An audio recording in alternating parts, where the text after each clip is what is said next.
Sleepovers have been banned in my house for 3 years, but Mom is finally letting me have one. My friend Devin came over after school, and now we're hanging out in my basement. Dad has a 70-inch TV down here to watch football and basketball. The rest of the time, he lets me use it for video games. Right now, Devin and I are gaming together, stretched across my big gray sectional like sunning sea lions because we've eaten way too many Pringles and Dots pretzels to move. Devin asks me, "Is there any reason why you guys have a giant doghouse in the middle of your living room?" It's really a fair question, but I'm torn how to answer. I guess it was crazy to think my friend wouldn't notice the 30-inch tall cherry red doghouse sitting right next to the TV stand where all of my consoles sit with the baskets of controllers. We don't have a dog. I agree to tell my friend Devin about the reason, but warn him that he might not want to sleep over anymore. It's the same reason we have to go up to my room in a little while, I tell him. We have a small TV Mom's going to let us take to my room and hook the Nintendo up to. I say, we don't use the basement after dark. "Ian, are you going to freak me out right now?" Devin asks. I tell him, "Probably." And he says, "Then let's wait until we're upstairs later. I'm comfy down here." It's a good idea. I don't think we'd have much fun if I told him right now. Upstairs in my room after dinner, I'm trying to figure out which HDMI input I plugged the switch into when Devin tells me, "You should tell me whatever you're going to say about that doghouse in the basement." "Oh, sure," I say, and ask, "Do you promise you won't get freaked out and leave?" "No," he says. I say, "Fair enough," and tell him anyway. My sister Rose used to have all these obnoxious habits when she was 5 years old. She did weird stuff at night, like leave a light on in one room until she could turn on the light in the next room, then run back to the first room to turn that light off. I guess it's normal for little kids to be scared of the dark, but Rose took it to an extreme. We had to put a nightlight in the hallway because she would turn on the hallway light every time she went to the bathroom in the middle of the night, which was bright enough to shine under and around our bedroom doors.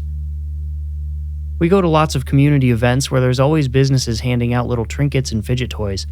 Rose, even when she was only 5, always chose any sort of flashlight or light-up device over toys or candy offered to her at the booths. Her bed frame is covered with magnetic ones, which she keeps there even though they get knocked off all the time. I'm pretty sure she has like 6 light-up yo-yos along with a jar full of flashlight-equipped pens and a bunch of other crap I'd have to be staring at to remember.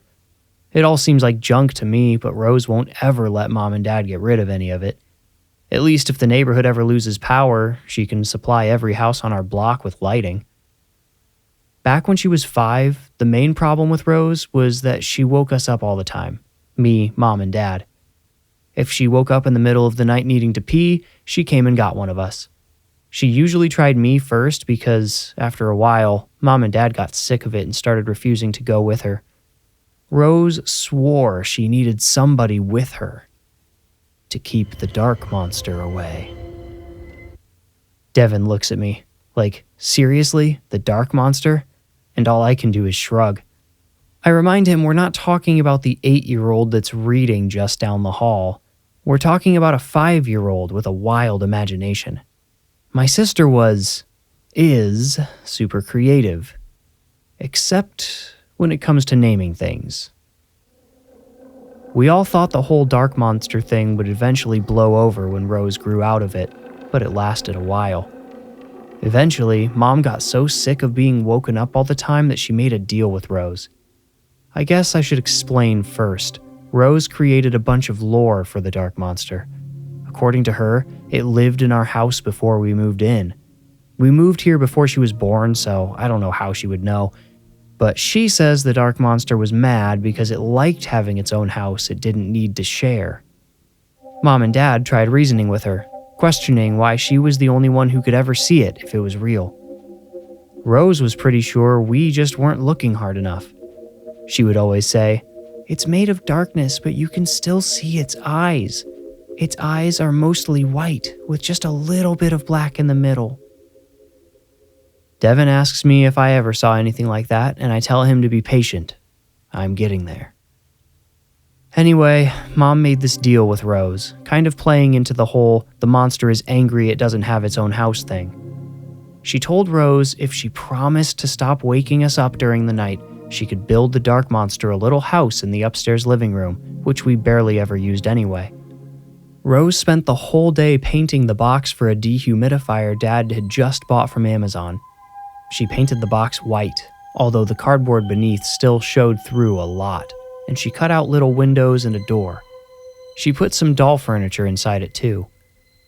That night, when it was time for bed and everyone headed upstairs, Rose stood next to the living room light switch and said, "Okay, dark monster, see your new home? That's for you, so don't come upstairs with me. Don't bother me anymore, okay?" She stood there for a few seconds, staring at the cardboard house. Then she turned off the light. My parents and I waited at the top of the stairs, watching her. Usually, Rose ran as fast as she could to get away from a room she just turned off the lights in, but this time she kept standing and staring into the dark. Eventually, she spun around and went running up the stairs past us. She didn't stop running until she jumped onto her bed and pulled her knees up to her chest. Mom and Dad went to check on her. I watched from the hallway. "Is everything okay now?" Mom asked. Without looking up, just staring at the foot of her own bed, Rose said, "He found his new home. I think it worked." That's when things started getting creepy for the rest of us. Rose stopped waking us up, but I wouldn't say our sleep improved. Sometimes I'd hear something moving around downstairs in the middle of the night. With 4 people in the house, I'd just assume it was somebody getting a drink or a midnight snack. Also, I knew sometimes Mom and Dad went back downstairs to watch movies after Rose and I went to bed, so I just never really paid any attention to the noises until Dad said something about them maybe a week after Rose made the dark monster's house. Dad said he heard sounds coming from the living room one night, the upstairs one, not the basement. He thought Rose or I had gotten up and were messing around down there, so he went to check. He snuck down the stairs as quietly as he could to catch us in the middle of whatever we were doing. All the lights were off like they were supposed to be. He said he stood in the living room for a little bit and just waited to hear the sounds again. That's when he saw the cardboard house move. Rose had cut little windows into the house and a door she left attached as a flap. Dad flipped on the living room light and peeked through one of those windows, but he didn't see anything besides the mini furniture. He wrote off seeing the box move as one of those tricks your eyes can play on you in the dark, especially when you're maybe a bit spooked. Dad went to the kitchen and didn't find us there, so he went down and checked the basement. On his way back up, he says he heard the distinct sound of little claws scratching on cardboard. He turned on the living room light, but this time he didn't peek inside the house. He kicked it halfway across the room. The doll furniture scattered everywhere. Dad expected something to run away after the house went flying, but there wasn't anything inside. Dad was convinced a mouse had discovered the box and claimed it. He figured it probably heard him coming and scurried out before he hit the light switch. We'd had mouse problems in the house before, so Dad had a stash of mouse traps out in the garage. He brought a couple inside and set them up with marshmallows for bait. Then he set the cardboard house back up right where it was before and put the traps on either side of its little door. I didn't know any of this was going on because I was asleep, same as Rose. I'm not even sure if Mom was awake when Dad was downstairs setting the traps. An hour later, we all woke up though. Glass shattering in the dead of night is a sound you can't forget. I remember this scramble of terrors all shooting through my brain like static shock. Was it a burglar? A murderer? Was it somebody who wanted to take me or Rose alive? I'll tell you what possibility didn't cross my mind. That the broken glass sound came from the monster my sister imagined creeping in the dark. I leapt out of bed and ran to my door. I don't even know where I planned on going. My parents' room? Rose's to make sure she was awake? When I opened my door, Dad opened his at the same time. Mom stood behind him, wide-eyed. They looked like ghosts. Seeing my parents look so freaked out like that, it was almost worse than hearing the breaking glass. Dad, wearing nothing but a pair of plaid pajama pants with a hole above one knee, held the Smith & Wesson from his bedside lockbox pointed down at the floor. He practically leapt to the top of the stairs. Mom quietly ran over to me, looking like she was floating in her flowing pajamas. She pushed me toward Rose's door as Dad started down the stairs. None of us made any sound this whole time, but Rose's bedroom door made a high-pitched squeal whenever it opened. Mom and I waited to open it until Dad was about halfway down the stairs where he could intercept the intruder if they should come running toward the sound. His gun wasn't pointed down at the floor anymore. Mom squeezed her eyes shut like she needed to disassociate before she could bring herself to open Rose's noisy door. It squealed like usual. We snuck into Rose's room and Mom went to her bed to gently shake her awake. I just stood in the middle of the floor like a dummy, unsure what an 11-year-old is supposed to do in that kind of situation. I kind of felt like I should be downstairs with Dad searching the house, not up there hiding with the girls. But what was I supposed to do if I actually found an intruder? Then I wondered, what's going to happen if they come upstairs and find us? I told myself that's why I had to hide with Rose and Mom. I needed to be with them in case whoever broke the glass downstairs got past Dad. Dad says since he'd already seen some of the weirdness with the cardboard house, he checked over there first, and he found it flipped over on its roof like it had been tripped over, and the mousetraps were nowhere in sight. He says that made his hairs stick straight up because it meant something didn't just fall off of a counter or a shelf and break. It meant something or someone was inside, which I'm pretty sure is basically everybody's worst fear. I mean, Dad went to the gun range almost every weekend, but when it actually came to the moment he might use all that training and practice, he still seemed pretty scared. When he couldn't find anything besides the overturned box in the living room, Dad moved into the kitchen where he discovered the mousetraps. One lay upside down on the floor, its marshmallow chopped in half and sticking to it. The other rested on its side on the island countertop with the choppy part holding it upright. Its marshmallow lay a foot away in a pile of glass from one of the hanging light fixtures above the island. Someone had clearly chucked the mousetraps across the house from the living room into the kitchen. What's crazy is mousetraps weigh like nothing. For one of them to explode glass like that, it had to have been thrown hard. Like, super hard. Dad wanted to turn on the lights, but he saw the base of the shattered light bulb was still fixed in the broken light fixture, and he was nervous about what might happen if he fired electricity through it. He grabbed the flashlight we keep in the utensil drawer and used that to check the pantry. Finding it empty, he moved on to the basement. During all of this, Mom, Rose, and I were all just waiting upstairs, listening for any clues about what was happening below us. For all we knew, Dad was bleeding out with a knife shoved in his neck, and the killer was creeping up the stairs. Obviously, that wasn't the case, but for all we knew, it could have been. Dad was able to turn on lights in the basement, so it didn't take him long to clear it. Finding no sign of a break-in down there, he came back up. After double-checking that every door and window was intact and locked, he yelled upstairs that we could come out. I led the way. Still clutching his gun and flicking his eyes toward every corner and shadow, Dad explained his theory. It sucked, but I knew he just wanted to give us some type of explanation. He said he must have set the traps incorrectly and in a way that allowed them to snap shut on their own, which made them flip and go flying into the kitchen. Like I said, his theory sucked, but we were all willing to accept it just for the sake of being able to go back to bed. The crash after an adrenaline dump makes you feel like a wet sack of flour. Rose asked me to stay with her after we went upstairs, leaving Mom and Dad to clean up the mess in the kitchen. We sat on her bed with the lights on while I explained to her that Dad's terrible theory made perfect sense, like a big brother should when his sister is on the verge of stroking out in terror. While we sat there, right as I thought I might have calmed her down, the lights went out. It all went black so fast it took a while before I saw pale shapes start to form in my sister's room again. I didn't even notice her latch onto my arm and bury her face in my shoulder because it was such a natural reaction. It was just what I expected to happen. I didn't think to put my hand over one of hers either, but I did it. At first, all I could see were outlines, then some textures. The fibers of her rug, the wood grain of her dresser, began to fill in.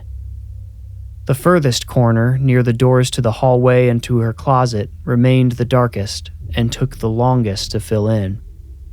I saw the doorknobs first because the metal reflected just a little bit of moonlight coming through Rose's see-through curtains. I waited and waited for that one corner to clear up. I pretty much forgot about Rose because all I wanted was for my eyes to just see a little bit deeper into the shadows. I just wanted to see the wall, to know nothing stood between it and me.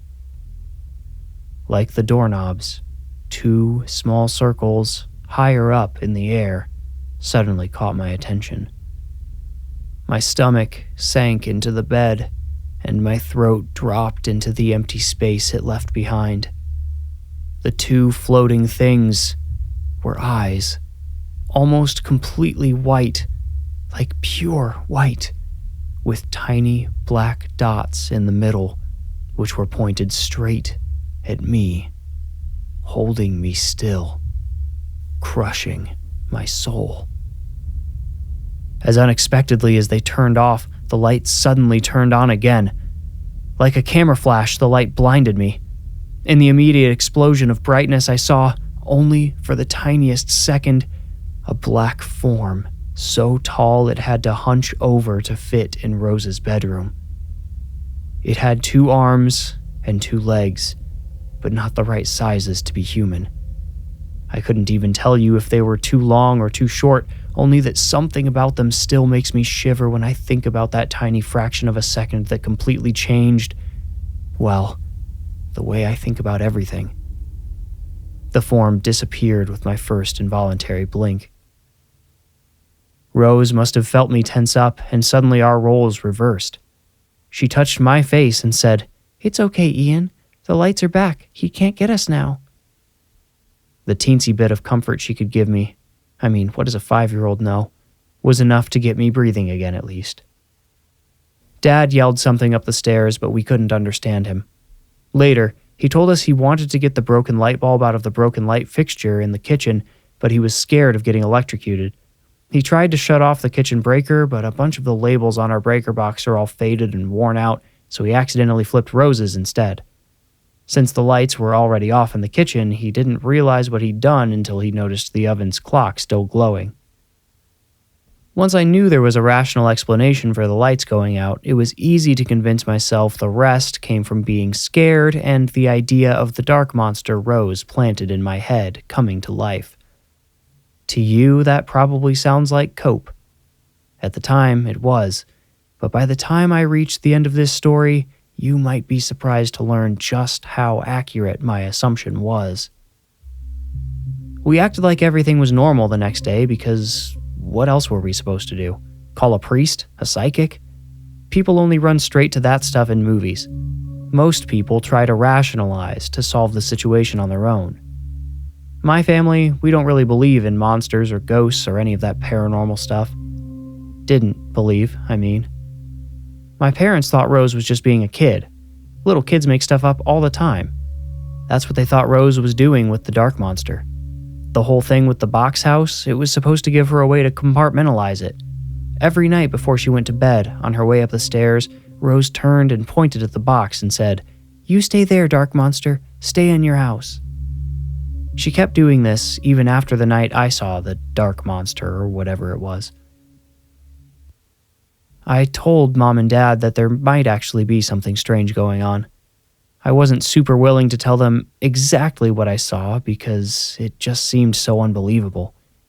I just said I thought I saw a shape in the shadows, which of course they had no problem writing off as a trick of the light or my imagination. The whole time this stuff was going on, Rose kept that cardboard house in the living room. Mom and Dad were okay with it because it helped them get better sleep. I bet you're wondering what any of this has to do with the doghouse in the basement. Maybe you've guessed. Rose started complaining that the Dark Monster's house was getting too worn out from us constantly bumping into it all the time. I'm pretty sure Dad used it as a footrest whenever Rose wasn't around. Rose said the monster wasn't going to stay happy in his dirty, smashed house. Mom offered to give her another box, but Rose insisted the Dark Monster needed something that would last forever. Mom kind of drew a line there and told Rose she could take what was offered or solve the problem herself. And I guess, in her own weird way, she sort of did. Whenever Rose woke up in the middle of the night, I always heard her noisy door, at least subconsciously. The night after she pitched the fit about the Dark Monster's house, I heard her come out of her room, and I heard her feet flopping on the bathroom tiles down the hall. Then, I heard the stairs begin to creak, one at a time, starting from the bottom, ascending. I looked at my alarm clock and saw it was like 1:30 in the morning, way past when my parents should have gone to bed. At the top of the stairs, the footsteps stopped. I didn't hear anyone go near the bathroom or say anything to Rose, but I heard her shut the bathroom door all the way, which might sound normal to you, but it was a strange thing for Rose to do. She liked having an open path straight back to the safety of her room. She didn't like trapping herself, is what I mean. I wanted to know who came up the stairs. I slipped out of bed and crept over to my door. I opened just a small slit and sat on my knees to peer through. The hallway looked empty. The light under the bathroom door down the hall on the left was too dim to light anything up beyond the strip of carpet right in front of it. I could see Mom and Dad's closed bedroom door directly across from mine all the way down the hall, its doorknob silver and cold. The wall to the right hid the stairs from me.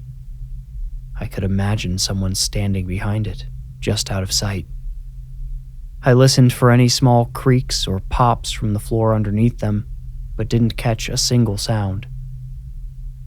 I realized why the hallway was so dark.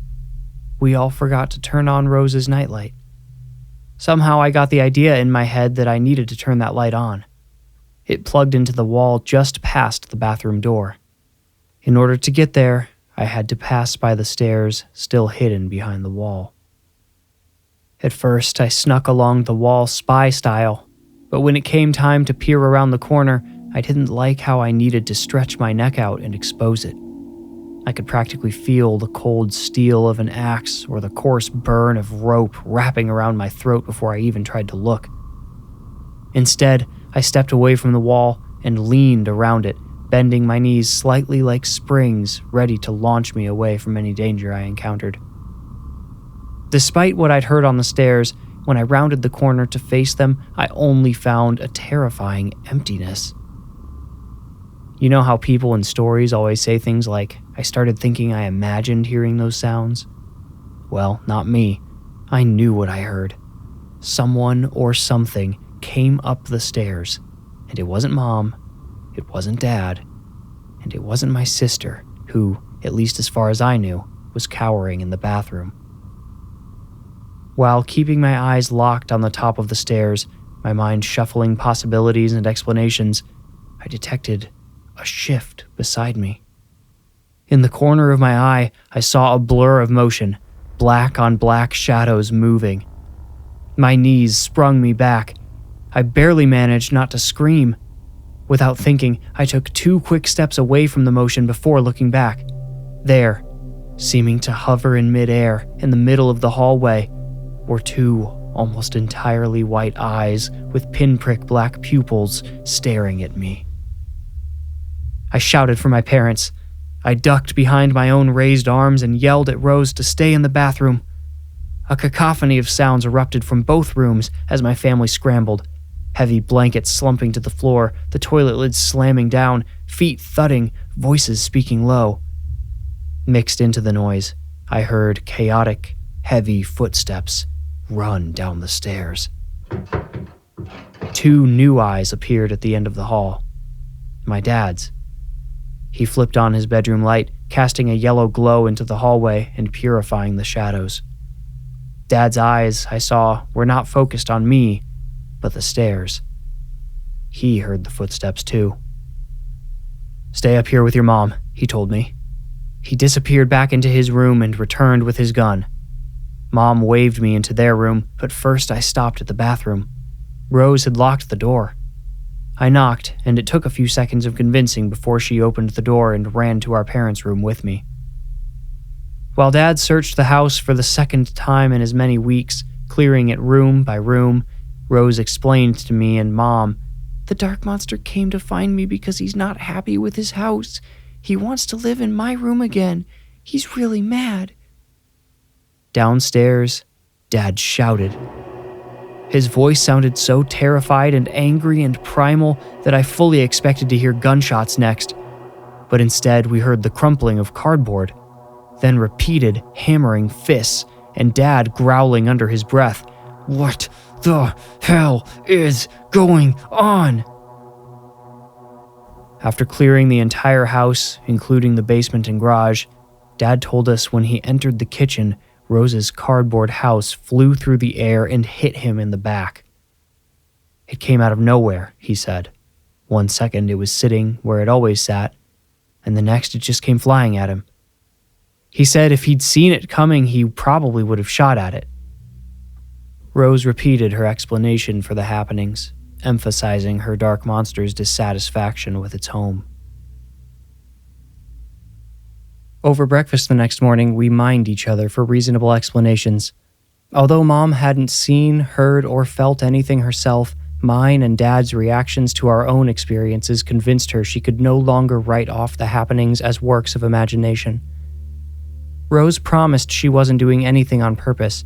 She said the dark monster had found her, not the other way around. With my second sighting of the monster, followed by Dad getting a box thrown at him by seemingly nothing, my parents made an unspoken agreement to take her more seriously. During our discussion, I grew curious about the link between the dark monster and my sister. I thought it was weird that I'd now seen the thing twice in such a short span of time, even though Rose had talked about the dark monster for months without anyone else ever experiencing it. The only thing that had changed was the house Rose made for it out of the cardboard box. It was almost like the minute Rose gave the monster a home, it started to become real. I know it sounds crazy, but the more I thought about it, the more it made sense. The first time I saw the monster was after Dad set those mouse traps. It threw them away violently and harassed my sister and I afterwards. The second time I saw it, Rose had been complaining and insisting it needed a better home shortly before, and what did the thing do? It chucked its deteriorating house at Dad, antagonizing him. Why? So he would believe Rose? So he would help convince Mom that he, the dark monster, was real? I was still plenty confused by the time Dad left for work, but all day at school I played with the idea that the dark monster was a figment of Rose's imagination brought into the real world like she'd manifested it somehow. Again, I know it sounds crazy, but at a time when nothing made sense, it was nice to latch onto something that at least resembled an explanation. That night, when Dad came home, he brought a cherry red doghouse from Ace Hardware with him, the same doghouse that's down in the basement now. Rose said the dark monster needed a better house, so that's what he got. I couldn't believe how quickly Rose indoctrinated my parents into her belief. I once started playing baseball with my friends over summer vacation. I used my friend's older brother's giant glove for weeks before asking my parents for my own glove, and they still made me wait a week to see how committed I really was to baseball. They were so skeptical then. So where was that skepticism with Rose? Look, I'm not blaming them. I saw that thing twice. A paranormal entity showing up in your hallway is a bit more urgent than baseball. I get it. It just caught me off guard to watch Dad carry that cherry red doghouse down to the basement like it made perfect sense. He talked Rose into letting him put it down there because there, quote, wasn't enough room in the upstairs living room for a proper house for her friend. Rose consented, but made it very clear the dark monster was not her friend. Mom threw the dark monster's old house into the garbage bin in the garage, but on my way to bed, I happened to glance out the kitchen window and see Dad standing out on the patio in front of his flaming grill. I didn't smell any food cooking, and when I took the garbage out the next morning, I didn't see the cardboard house in the bin. But we haven't gotten to the next morning yet. I still have to tell you what happened later that night, the first night after Dad brought home the doghouse. That night, I woke to the sound of footsteps on the stairs again.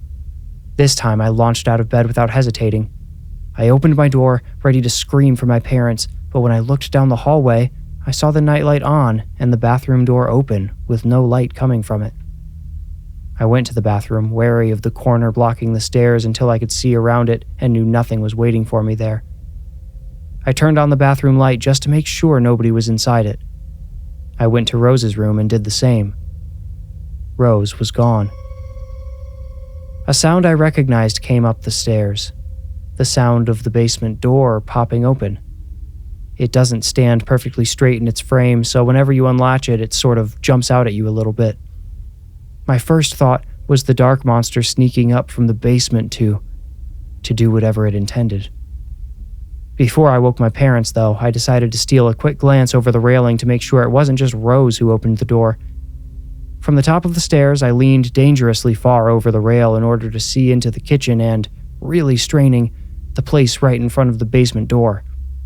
If I'd leaned 1 centimeter more, I probably would have ended up falling on my head, but luckily I didn't need to.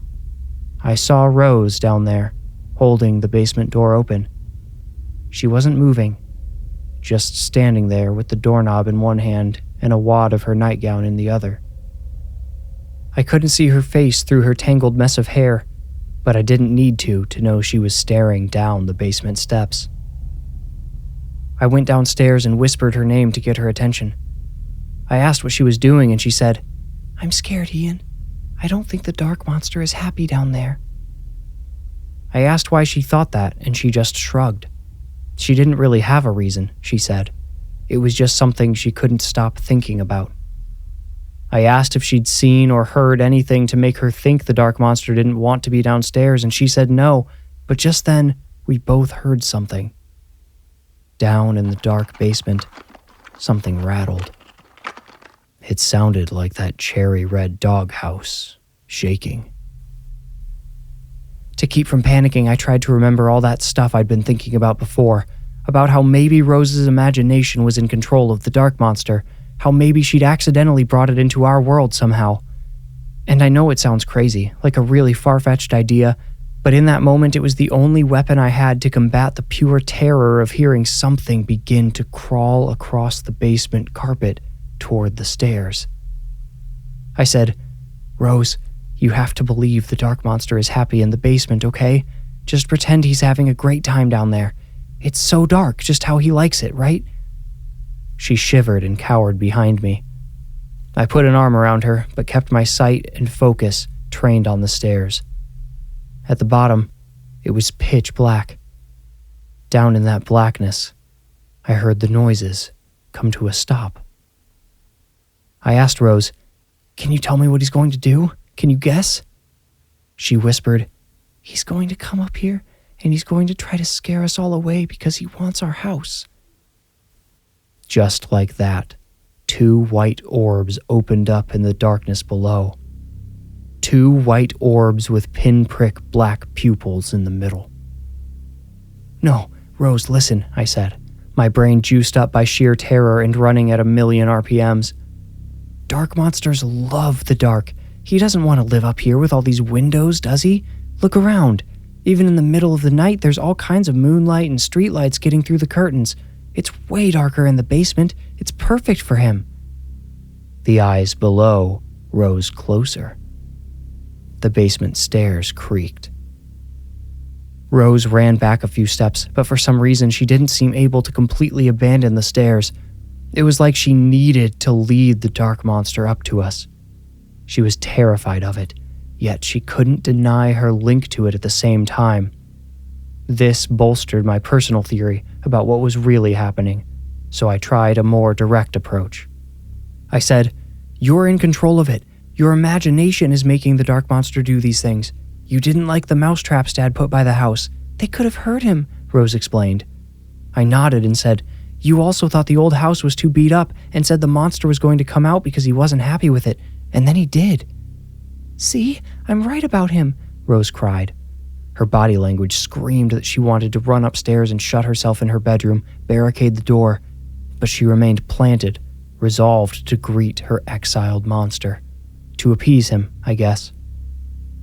One of its disproportionate arms stretched from the darkness below. I figured out why they looked so wrong before. I could see from this arm that its forearms were far too short and its upper arms far too long. "No, Rose," I said, forcing certainty into my voice. "You aren't just right about what the dark monster is thinking and feeling, you're making it think and feel those things. Can't you see? It's tied to your imagination." Not bad for an 11-year-old, right? Only, I couldn't get through to Rose. I didn't think I could make her understand. The stairs groaned as the monster's second hand emerged and pressed down on a step. It lifted its head out of the blackness, triangular in shape, not unlike a dog's head. It appeared to be formed completely out of concentrated shadows, so I couldn't make out fine details. Like I couldn't tell if the points on the side of its head were ears or the nubs of horns sticking out. Since Rose was too far from the stairs to see her monster anymore, I tried a new tactic. I positioned myself to slam the basement door shut if needed, if my theory proved to be incorrect. Then I said, "Wait, he's stopping." Rose's big eyes flashed with hope, and, sure enough, the monster on the basement stairs froze mid-reach. I said, "He sees the light up here. He looks scared of it." It worked. The monster retracted its outstretched mutant arm and retreated down a few steps, returning to the darkness until I could only see its eyes again. My heart lifted. I'd done it. I'd taken control of my sister's imagination. I said, "Rose, I was right. He doesn't want to come up here after all. The basement is perfect for him. It's just the kind of home he's been looking for." "Really?" Rose asked, so much doubt in her voice. The monster reversed its retreat by one stair, but I quickly took over again. "Yeah, he's going back to his house right now. He's going to sleep there for the rest of the night. I think he's glad you finally found him a good home." The monster pulled back again. It lingered at the base of the stairs for a few uncertain seconds as Rose wrestled with what she believed. In a risky move, I left the top of the stairs and went to her instead. I wrapped her in a tight hug and said, "Don't worry, sis. He's not going to bother you or any of us anymore. You did it. You put the dark monster where it belongs." I squeezed my eyes shut as I held Rose against me, and we listened and waited. After a few painfully long seconds, we heard a sound I almost couldn't believe. It was the sound of that doghouse knocking around like something big was crawling inside it. I let go of Rose and grabbed the basement door. Before I shut it, I told Rose to tell the dark monster good night. She whispered, "Good night, sleep tight," down the stairs, and I shut the door. I led Rose upstairs and helped her get back in bed. We were not woken up by any noises again. The next morning, I told our parents what happened and about how I knew for sure Rose's imagination controlled the dark monster. Mom sat Rose down for a long conversation after breakfast. She knew a lot better than me how to talk to Rose, and by the end of their conversation, Rose beamed with fearless confidence.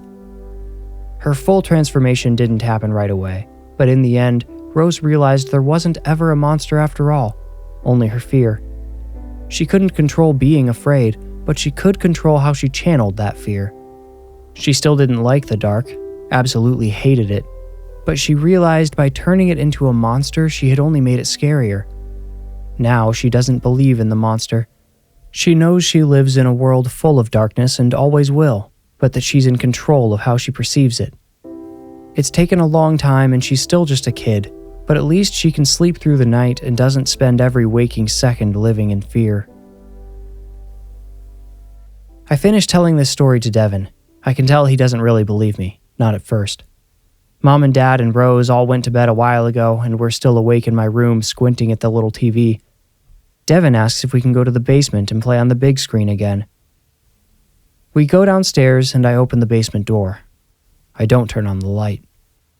We both stand there for a second, and Devin says, "Hold on, if your sister's over the whole dark monster thing, why do you guys still keep that doghouse down there?"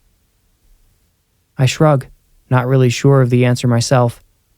It's true none of us believe there is a real monster living down there anymore, but that doesn't erase our experience. My family never discusses getting rid of the doghouse. I don't think any of us want to bring it up. We're not scared, just cautious. It doesn't hurt to leave the doghouse down there, just in case.